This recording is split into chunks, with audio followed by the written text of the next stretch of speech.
அல்லேலூயா, அல்லேலூயா. தேவக்கே மகிமை உண்டாகட்டும்.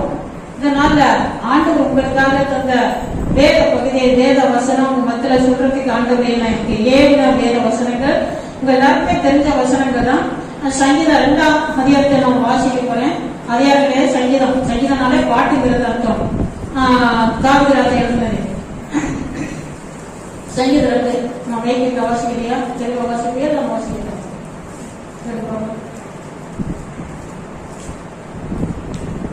உள்ளேந்து வாசி, நான் வசனம் முடிச்சுக்கிறேன்.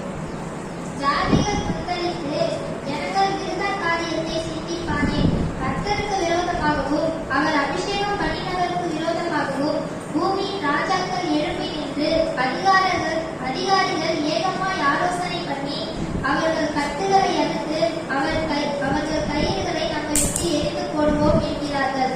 பரலோகத்தில் வீற்றிருக்கிறவர் நகைப்பார், ஆண்டவர் அவர்களை இகழ்வார். அப்பொழுது அவர் தமது கோபத்திலே அவர்களோட பேசி தமது உக்கிரத்திலே அவர்களை கலங்க பண்ணுவார். நான் என்னுடைய பரிசுத்த பர்வதமாகிய சீயோன் மீதில் என்னுடைய ராஜாவை அபிஷேகம் பண்ணி வைத்தேன் என்றார். தீர்மானத்தின் விவரம் சொல்லுவேன். கர்த்தர் என்னை நோக்கி, நீ என்னுடைய குமாரன், இன்று நான் உன்னை ஜெனிப்பித்தேன், என்னை கேளு. அப்பொழுது ஜாதிகளை உனக்கு சுதந்திரமாகவும் பூமியின் எல்லைகளை உனக்கு சொந்தமாகவும் கொடுப்பேன். இருப்பு கொள்ளால் அவர்களை நொறுக்கி பிள்ளைகளத்தை போல் அவர்களை உடைத்துக் கொள்வேன் என்று சொன்னார். இப்போதும் ராஜாக்களை உணர்வழியுங்கள், பூமியின் நியாயாதிபதிகளை எச்சரிக்கையாயிருங்கள். பயத்துடனே கர்த்தரை சேவியுங்கள், நடுக்கத்துடனே களி கூறுங்கள். குமாரன் கோபம் கொள்ளாமலும் நீங்கள் வழியிலே அழியாமலும் இருக்கும்படிக்கு அவரை குத்தம் செய்யுங்கள். கொஞ்ச காலத்திலே அவருடைய கோபம் பற்றியது. அவரை அண்டிக் கொள்கிற யாரும் பாக்கியவான்கள். பாருங்க, இந்த வசனம் நம்ம எத்தனையோ நேரங்களை வாசித்திருக்கலாம். இன்னைக்கு இந்த வசனத்துக்கு உத்தரவாக இன்னைக்கு நாடுகளையும் தேசத்திலையும் உலக நாடுகளையும் நடந்துகிட்டு தான் இருக்கு. நம்ம செய்ய வேண்டிய கடமைகள் நம்ம என்ன செய்யணும்னாக்க, குமாரன் கோபம் கொள்ளாமலும் நீங்க வழியில அழியாமல் இருக்கும்படிக்கு அவரை முத்தம் செய்யுங்க. கொஞ்ச காலத்துல அவருடைய கோபம் பற்றி எரியும். அவர் அன்பு கொள்கிற யாவரும் பாக்கியவங்க. இதுல சொல்லப்படுது இன்னைக்கு பாருங்க, 10வது வசனம் சொல்லப்படுது, இப்பொழுது ராஜாக்களை உணர்வடைங்க, பூமியை நியாயாதிபதிகளை எச்சரிக்கையா இருங்க, பயத்துடனே கர்த்தரை சேவிங்க, நடுக்கத்துடனே களி கூறுங்கள் அப்படின்னு சொல்லப்பட்டிருக்கு. இன்னைக்கு பார்த்த ராஜாக்களை பார்த்து கூட, ஆட்சியில இருக்கிற குப்பத்தையும் பார்த்து கூட ஆண்டவர் சொல்றாரு ராஜாக்களே உணர்வடைங்க. இப்பொழுது நடக்கிறதுலாம் உலக நாடுகள் நடக்குது. நம்ம நினைக்கிறோம் ஏதோ தற்செயலா நடக்குது. உண்மையிலே நாட்டுக்கு நாடு, தேசம் தேசம் வசனம் சொல்லப்பட்டிருக்குது.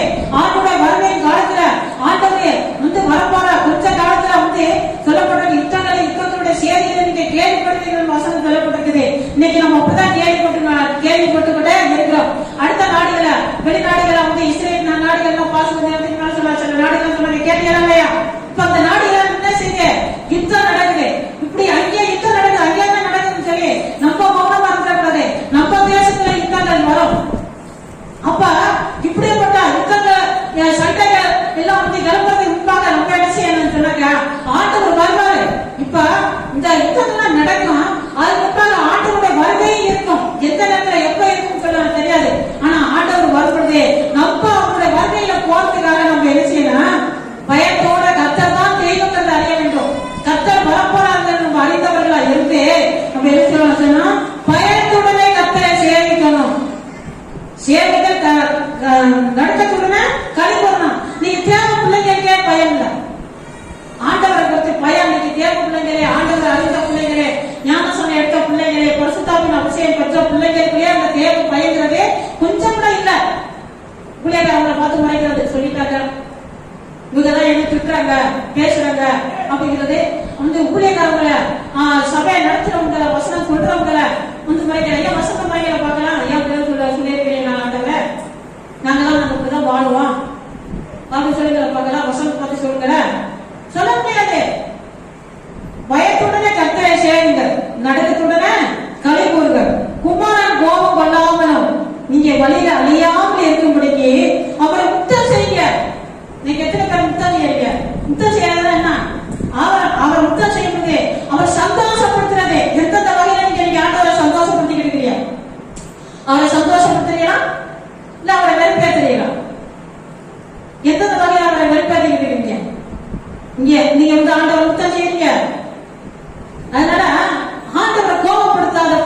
அவர் கோபம் பண்ணாதபடி நம்ம வழியில இருந்தாக்கா எங்க ஆண்டவர்கிட்ட போய் சேர முடியாதபடி இங்கே அழிஞ்சு போயிடாதபடி நரகம் போயிடாதபடி இங்கே கெட்டு போயிடாதபடி நம்ம எப்படியாவது அவருடைய ராஜ்யத்துல அவர்கிட்ட நம்ம போய் சேரணும். அதுக்காக நீங்க வழியில அழிஞ்சு போகாதபடி என்ன செய்யுங்க, அவரை முத்தம் செய்யுங்கன்னு சொல்லப்பட்டிருக்குது. இதை கேட்கிற அருமையான சகோதரன் சகோதரிகளே, ஆண்டவரை முத்தம் செய்யறவர்களா நீங்க மாறுங்க. ஆண்டவரை எவ்வளவு தூரம் நீங்க வந்து முத்தம் செய்ய முடியுமா, அவரை எவ்வளவு தூரம் நீங்க சந்தோஷப்படுத்த முடியுமா, எந்தெந்த வகையிலாம் நீங்க வந்து இந்த ஊழியத்தை தாங்கி சபையை தாங்கி அவருக்கு ஆத்மா ஆதாயம் பண்ணி அவர்கிட்ட உபவாசம் பண்ணி அவர் பதத்துல காத்திருந்து ஜெபம் பண்ணி அழிஞ்சு போற ஆத்மகளுக்காக ஜெபம் பண்ணி இப்ப இப்படிலாம் வந்து செய்து அவரை அதிக சந்தோஷப்படுத்துறவர்களாக இருக்க வேண்டும், அவர் முத்தம் செய்யறவர்களாக இருக்க வேண்டும். அவர் பாதத்துல காத்து இப்ப வந்து நம்ம எல்லாரும் தரையில கவிழ்ந்து என்ன செய்யறோம், ஆண்டவரை வணங்குறோம். நான் சில வேளையில வந்து சில நெருக்கடிகள் போராட்டங்களை சந்திக்கும் போது என்ன செய்யணும், பாதத்துல அப்படியே கவிழ்ந்து இருந்தது. பாதத்துல வந்து உண்மையிலே அவருடைய பாதம் ஏற்ற வானலை சிங்காசனம் பூமியை பாதப்படின்னு சொல்லப்பட்டிருக்கு. அவருடைய பாதப்படியில நம்ம இருக்கிறோம். பாதத்துல அந்த பூமியில வந்து முத்தம் செஞ்ச அழுது கண்ணீர் வச்ச காலங்கள் உண்டு. பூமியை இந்த கரை விட்டு முத்தம் செய்யும். ஏன் அவருடைய பாதம் கேட்கிறா, அவருடைய பாதத்தை வந்து முத்தம் செய்ய பண்ணியிருக்கிறேன், பண்ணதான் நான் சொல்றேன். இப்படி அநேக நேரங்களை வந்து என்ன செய்யணும், நம்ம ஆண்டவர் பாதத்துல காத்திருந்து நம்ம அவர்கிட்ட போராடி அவரை சந்தோஷப்படுத்துறவர்களாக இருக்க வேண்டும். அப்பதான் நம்ம வழியில அழியாதபடி, நம்ம கெட்டு போகாதபடி நம்ம அவருடைய ராஜ்யத்துல போய் சேர வேண்டும். இதை மற்றவர்களுக்கு என்ன செய்யணும் எடுத்து சொல்லணும். பாருங்க, அவருடைய கோபம் கொஞ்ச காலத்துல பற்றி எரிய போதும். அவருடைய கோபம் தான் இன்னைக்கு வந்து என்ன செய்யுது, அநேக இடங்கள் பற்றி எரிய. இன்னைக்கு அநேக பேர் வந்து தேவையான பிள்ளைகள் விரோதமா இருக்கிறாங்க, தேவை பிள்ளைகள் அடிக்கிறாங்க, ஊழியக்காரர்கள் அடிக்கிறாங்க, சபைகளை உடைக்கிறாங்க. இதெல்லாம் பாருங்க, கொஞ்ச காலத்துல ஆண்டவருடைய கோபம் பற்றி எரிய போகுது. இன்னைக்கு எரிஞ்சு கொண்டுதான் இருக்குது சில இடத்துல. இதை போல நம்ம அப்படிப்பட்டவர்களா இருக்கக்கூடாது. ஆண்டவர் அதிகமா சந்தோஷப்படுத்துறவர்களாக, ஆண்டவர் முத்தம் செய்யறவர்களாக இருந்து இப்படியாவது அவருடைய ராஜ்யத்துல போய் சேர்றதுக்கு நீங்க தகுதிப்படணும். அவருடைய பாதத்துல காத்திருக்கணும். அவரை சந்தோஷப்படுத்தி வாழ்வீங்கன்னா நீங்க அவருடைய ராஜ்யத்துல போய் சேரணும். அவருடைய கோபம் வந்து பற்றி எரிய போகுது. கொஞ்ச காலம் தான், எப்ப அவருடைய வருகை இருக்குன்னே தெரியாது.